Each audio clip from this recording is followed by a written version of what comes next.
Hello everybody. The story we are about to read is about the little old woman who lived in a shoe by Joseph Martin Kronheim. The Little Old Woman Who Lived in a Shoe is one of our favorite fairy tales, published in my first picture book, printed in colors by Kronheim, 1875. You might also enjoy reading Mother Goose's nursery rhyme, There Was an Old Woman Who Lived in a Shoe, and L. Frank Baum's short story, The Woman Who Lived in a Shoe. There Was an Old Woman Who Lived in a Shoe is a popular English language nursery rhyme with a Roud Folk Song Index number of 19,132. Debates over its meaning and origin have largely centered on attempts to match the old woman with historical female figures who have had large families, although King George II, 1683–1760, has also been proposed as the rhyme's subject. Let us begin the story. Once on a time there was a little old woman who lived in a shoe. This shoe stood near a great forest, and was so large that it served as a house for the old lady and all her children, of which she had so many that she did not know what to do with them. But the little old woman was very fond of her children, and they only thought of the best way to please her. Strong Arm, the eldest, cut down trees for firewood. Peter made baskets of wicker work. Mark was chief gardener. Lizzie milked the cow, and Jenny taught the younger children to read. Now this little old woman had not always lived in a shoe. She and her family had once dwelt in a nice house covered with ivy, and her husband was a woodcutter, like Strong Arm. But there lived in a huge castle beyond the forest a fierce giant, who one day came and laid the house in ruins with his club, after which he carried off the poor woodcutter to his castle beyond the forest. When the little old woman came home, her house was in ruins, and her husband was nowhere to be seen. Night came on, and as the father did not return, the old lady and her family went to search for him. When they came to that part of the wood where the giant had met their father, they saw an immense shoe. They spent a long time weeping and calling out for their father, but met with no reply. Then the old lady thought that they had better take shelter in the shoe until they could build a new house. So Peter and Strong Arm put a roof to it, and cut a door, and turned it into a dwelling. Here they all lived happily for many years, but the little old lady never forgot her husband and his sad fate. Strong Arm, who saw how wretched his mother often was about it, proposed to the next 11 brothers that they should go with him and set their father free from the giant. Their mother knew the giant's strength and would not hear of the attempt, as she feared they would be killed. But Strong Arm was not afraid. He bought a dozen sharp swords, and Peter made as many strong shields and helmets, as well as crossbows and iron-headed arrows.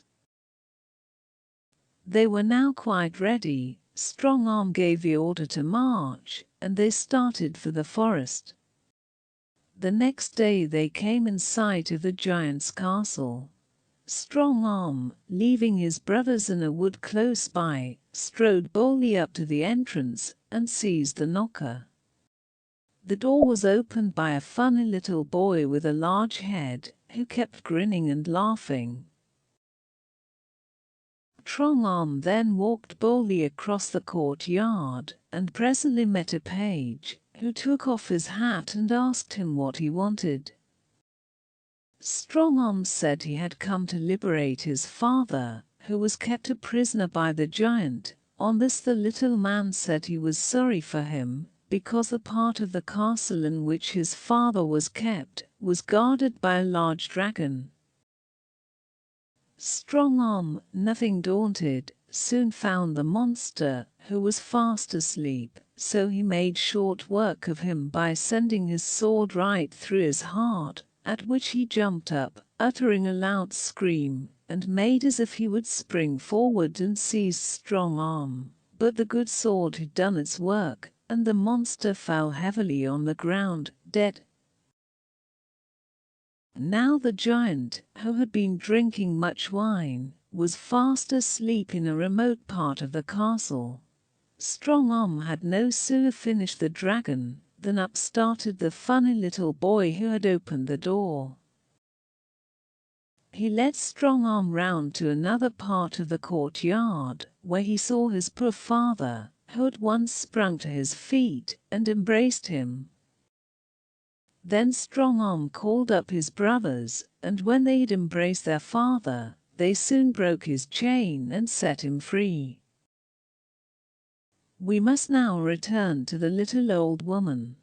After her sons had started, she gave way to the most bitter grief. While she was in this state, an old witch came up to her and said she would help her, as she hated the giant and wished to kill him. The old witch then took the little old lady on her broom, and they sailed off through the air, straight to the giant's castle. Now this old witch had great power, and at once afflicted the giant with corns and tender feet. When he awoke from his sleep, he was in such pain that he could bear it no longer, so he thought he would go in search of his missing shoe, which, like the other one he had in his castle, was easy and large for his foot.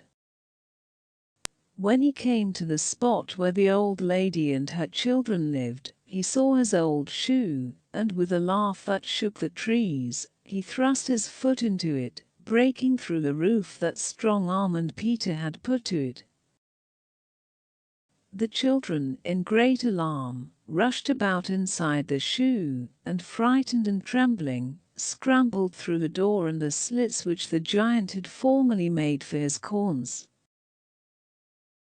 By this time the witch and the little old lady, as also Strong Arm, his 11 brother and his father, were come up to the spot. Strong Arm and his brothers shot their arrows at him till at last he fell wounded, when Strong Arm went up to him and cut off his head. Then the father and the little old woman and all their children built a new house, and lived happily ever afterwards. And that is the tale of the little old woman who lived in a shoe, by Joseph Martin Kronheim. The end. Enjoy a complete collection of short stories for children. If you enjoyed that story, leave a like and do not forget to subscribe.